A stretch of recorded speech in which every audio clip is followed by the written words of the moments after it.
नमस्कार दोस्तों, सीप कैंपस चैनल पर आप सभी का बहुत बहुत स्वागत है। दोस्तों, हम लोग संधि पढ़ रहे थे। संधि में अब तक हम स्वर संधि को पूरी तरीके से समाप्त कर चुके हैं। आज बारी है व्यंजन संधि की।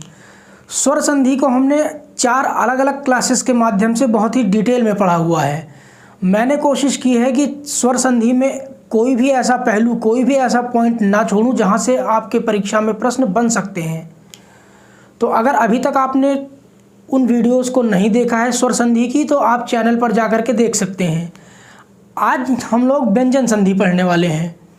चलिए अब आज के टॉपिक पर आते हैं। सबसे पहले हम जानते हैं कि व्यंजन संधि क्या होती है। व्यंजन संधि, जैसे आपने स्वर संधि में पढ़ा था कि जब 2 समीपवर्ती वर्ण जुड़ते हैं, वो अगर दोनों वर्ण स्वर होंगे तब वो स्वर संधि कहलाएगी। उसी तरीके से व्यंजन संधि में क्या होता है कि जब किसी संधि में जब जो दोनों वर्ण जुड़ते हैं जिनका योग होता है, अगर उनमें से कोई एक भी व्यंजन हो तब वो व्यंजन संधि कहलाएगी।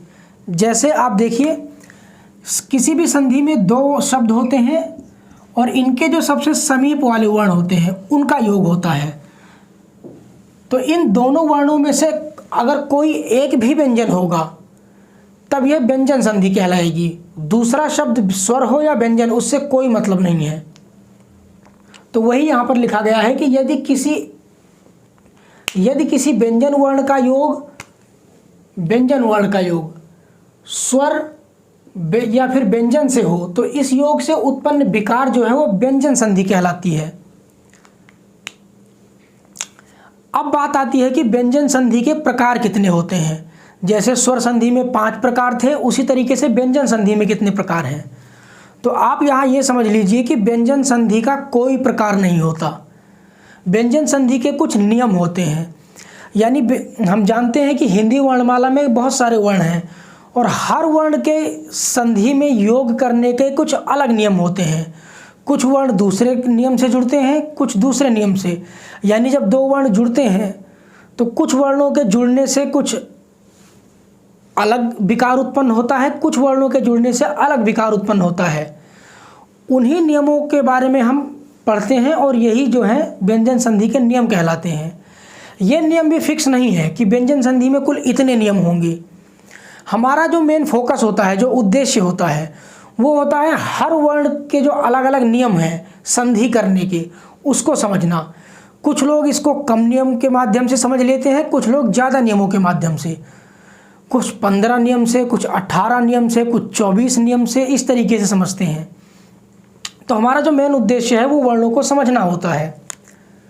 चलिए अब हम व्यंजन संधि के जो नियम हैं उनको शुरू करें। उससे पहले आप 4 शब्दावलियां समझ लीजिए, क्योंकि ये जो 4 शब्द हैं ये व्यंजन संधि में बार बार प्रयोग होंगे। तो आप वहाँ पर किसी तरह की कन्फ्यूज़न में ना रहें, इसलिए इनको अभी समझ लीजिए। आपका सबसे पहला शब्द है आदेश। आदेश क्या होता है? तो आदेश में लिखिए कि यदि संधि की प्रक्रिया में कोई एक वर्ण बदलकर उसके स्थान पर दूसरा वर्ण आ जाए, यह प्रक्रिया आदेश कहलाती है। जैसे यहाँ एक शब्द है सत और दूसरा है मार्ग। तो जब हमने सत और मार्ग की संधि की तो बना सन्मार्ग। यहाँ पर जो ता वर्ण था वो इस सन्मार्ग में ना में बदल चुका है। यानी पहले ता था, बाद में बदल करके ना हो गया। तो इसीलिए ये आदेश होता है जब कोई एक वर्ण बदलकर दूसरे वर्ण में परिवर्तित हो जाए। तो यहाँ पर हम ये कह सकते हैं कि सत प्लस मार्ग की जब हमने संधि की तो ता वर्ण का आदेश ना में हो गया। अगला शब्द है आपका आगम। आगम क्या होता है? आगम का अर्थ होता है आना। तो आगम में आप लिखिए कि 2 वर्णों के योग के परिणाम स्वरूप कोई अतिरिक्त वर्ण आ जाता है या अतिरिक्त वर्ण जुड़ जाता है, इस प्रक्रिया को आगम कहते हैं। कहने का अर्थ ये है कि जब भी हम 2 वर्णों को जोड़ते हैं तो जो परिणाम स्वरूप तीसरा शब्द, नया शब्द बनता है, उसमें कोई अतिरिक्त वर्ण आ जाता है। जैसे यहाँ एक शब्द है बी, दूसरा है छेद। जब इन दोनों को जोड़ा गया, इनकी संधि हुई, तब नया शब्द बना विच्छेद। यहाँ देखिए इसमें एक आधा चा जुड़ा हुआ है, जबकि इन दोनों शब्दों में कहीं भी आधा चा नहीं था, तो आधा चा अतिरिक्त आया हुआ है। तो इस प्रक्रिया को हम कहेंगे कि विच्छेद में आधा चा का आगम हुआ है, यानी आधा चा एक्स्ट्रा आया हुआ है। तीसरा शब्द है आपका प्रकृति भाव। प्रकृति भाव क्या है? प्रकृति भाव में लिखिए कि जब दो वर्णों के योग से बने नए शब्द में किसी तरह का कोई बदलाव नहीं होता, तब वह प्रकृति भाव कहलाता है। यानी इसमें ना तो कोई नया वर्ण जुड़ेगा, ना कोई वर्ण किसी दूसरे वर्ण में बदलेगा, और ना ही कोई गायब होगा। ये होता है आपका प्रकृति भाव। जैसे प्रातः प्लस काल, जब प्रातः और काल का योग किया गया तब बना प्रातः काल। यहाँ आप देखेंगे कि जैसे ये शुरू में दो शब्द थे, ये ज्यों के त्यों आ गए, बस इनमें बीच में प्लस हटा करके इनको पास पास लिख दिया गया, प्रातः काल। तो ये प्रकृति भाव है, यानी इसकी प्रकृति जैसे पहले थी वैसे अब है, इनमें कोई बदलाव नहीं हुआ।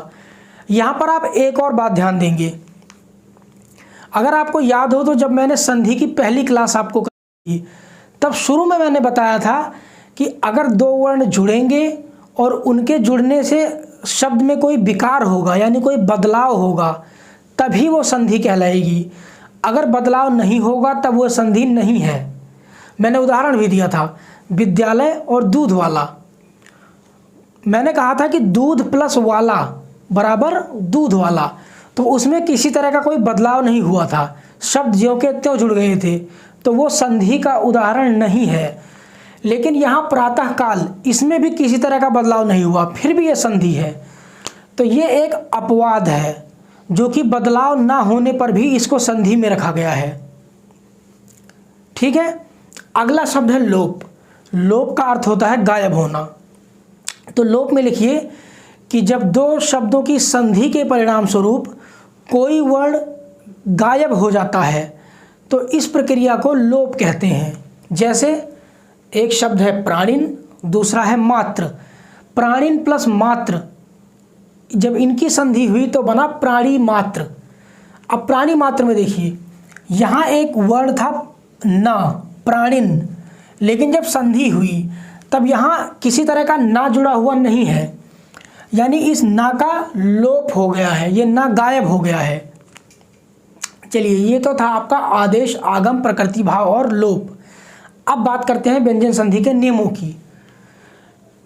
व्यंजन संधि के नियमों में जो हमारा प्रथम नियम है, प्रथम नियम क्या कहता है कि जब वर्ग के प्रथम वर्ण का योग किसी स्वर, अंतस्थ व्यंजन या फिर किसी वर्ग के तीसरे या चौथे वर्ण से हो, तो वह प्रथम वर्ण अपने ही वर्ग के तीसरे वर्ण में बदल जाता है, या अपने ही वर्ग के तीसरे वर्ण में आदेश हो जाता है।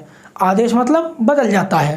कहने का अर्थ ये है कि मान लेते हैं कि दो शब्द हैं, एक और दो, इनका योग हुआ, एक शब्द, एक वर्ण यहाँ होगा, एक यहाँ, इन दोनों का योग होता है, तो यहाँ पर कोई भी वर्गीय वर्ण का पहला वर्ण होगा, यानी का, चा, टा, ता, पा, इनमें से कुछ भी हो सकता है। देखिए, का, चा, टा, ता और पा, अगर इनका योग किसी स्वर, किसी वर्ग के तीसरे या चौथे वर्ण या फिर अंतस्थ व्यंजन से हो,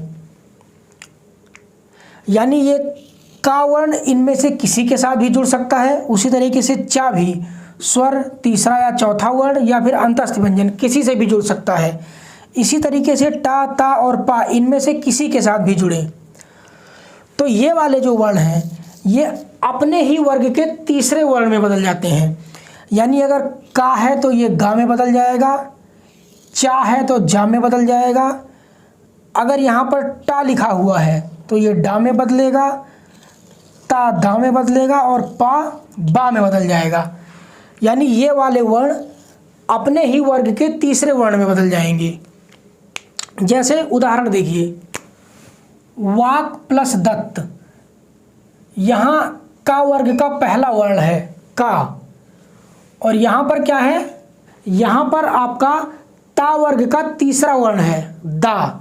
तो जब का और दा का योग हुआ तो ये जो का है ये का अपने ही वर्ग के तीसरे वर्ण में बदल गया, यानी का वर्ग का तीसरा वर्ण कौन सा होता है? गा।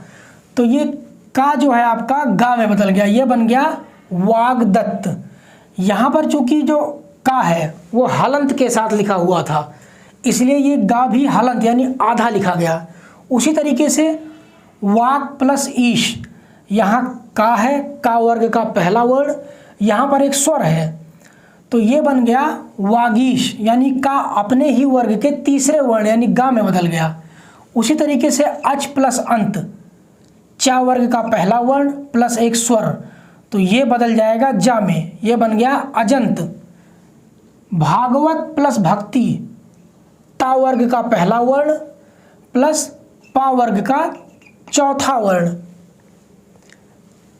तो बना ता बदलेगा अपने ही वर्ग के तीसरे वर्ण में, यानी ता का हो जाएगा दा, ये बन गया भागवत भक्ति। उसी तरीके से उत प्लस योग से बनेगा उद्योग, सत प्लस वंश से सद्वंश। अगर आप चाहें तो इसकी एक और परिभाषा लिख सकते हैं प्रथम नियम की।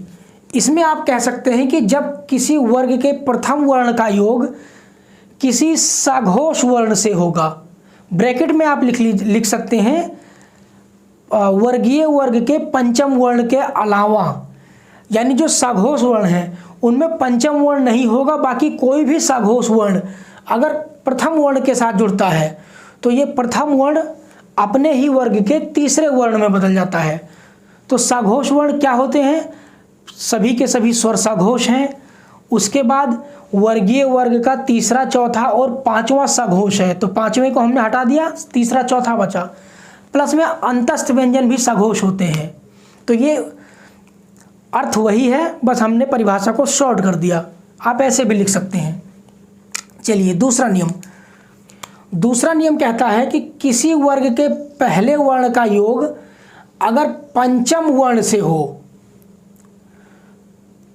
तो वह प्रथम वर्ण अपने ही वर्ग के पंचम वर्ण में बदल जाता है या उसका पंचम वर्ण में आदेश हो जाता है।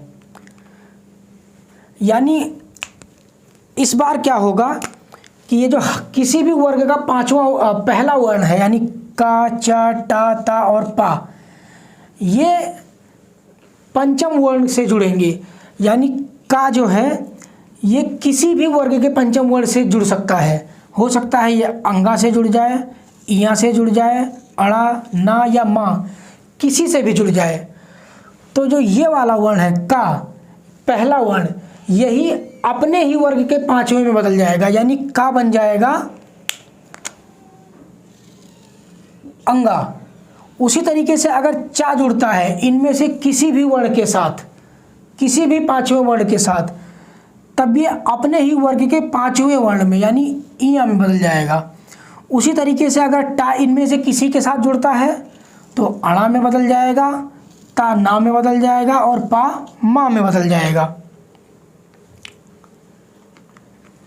उदाहरण देखिए, वाक प्लस मैं, का वर्ग का पहला वर्ण यहाँ लिखा हुआ है और यहाँ पर है पा वर्ग का पांचवा वर्ण यानी माँ। तो जब का प्लस माँ होगा तो चूंकि ये पंचम वर्ण से जुड़ा हुआ है तो अब ये अपने ही वर्ग के पांचवें वर्ण में बदलेगा। तो ये बन जाएगा वाक प्लस मैं, वांगमय।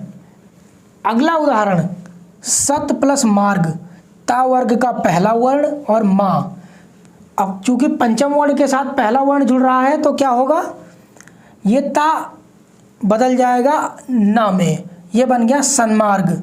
इसी तरीके से षट प्लस मुख, ये बनेगा षण्मुख।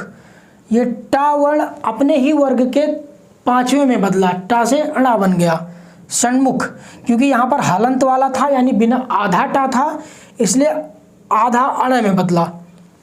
रुच प्लस मैं, ये बनेगा रुन्मय। यहाँ चा वर्ण था, यहाँ माँ था, तो ये चा वर्ण अपने ही वर्ग के पांचवें में बदला, तो चा से बन गया इया, तो ये बना रुन्मय। अब है आपका तीसरा नियम कहता है कि यदि दा से ठीक पहले मूर्धन्य स्वर यानी री आया हुआ हो तो दा का आदेश अणा में हो जाता है, यानी दा अणा में बदल जाता है। जैसे शब्द था आपका मृद, जो मृद है आपका ये हलंत के साथ है, यानी स्वर रहित दा है। तो दा से पहले एक री की मात्रा लगी हुई है माँ पे, तो जब इसका योग किसी भी वर्ण के साथ होगा, मृद प्लस मैं, तो अब ये जो दा है इसका आदेश हो जाएगा, यानी इसका बदलाव हो जाएगा अणा में, तो ये बनेगा मृण्मय। उसके बाद देखिए चौथा नियम। चौथा नियम क्या कहता है कि ये छोटा आ है, यदि आ और ई का योग छा से हो, यानी यहाँ पर एक आ या ई में से कोई वर्ण हो और यहाँ पर एक छा हो, तो यदि आ ई का योग छा से हो तो ये जो छा है इससे ठीक पहले एक आधा चा का आगम हो जाता है, यानी आधा चा एक्स्ट्रा जुड़ जाता है। जैसे आ प्लस छादन, ये छोटा आ ये छा, अब एक आधा चा एक्स्ट्रा जुड़ेगा तो आ प्लस छादन से हुआ आच्छादन, यहाँ आधा चा जुड़ा। बी प्लस छेद, इससे बनेगा विच्छेद, यहाँ ई शब्द है और यहाँ पर छा है तो एक आधा चा एक्स्ट्रा जुड़ गया, बना विच्छेद। फिर है स्व प्लस छंद, वा में एक आ जुड़ा हुआ है, फिर है छा तो ये बना स्वच्छंद। उसी तरीके से वृक्ष प्लस छाया से बना वृक्ष छाया, वृक्ष आधा चा फिर छाया। परि प्लस छेद से बनेगा परिच्छेद। ये हुए आपके कुल 4 नियम। अभी इसमें और भी बहुत सारे नियम हैं, लेकिन चूंकि वीडियो लंबी हो रही है इसलिए हम बाकी के नियम आगे की क्लासेस में पढ़ेंगे। तो आज की क्लास को यहीं समाप्त करते हैं। नमस्कार।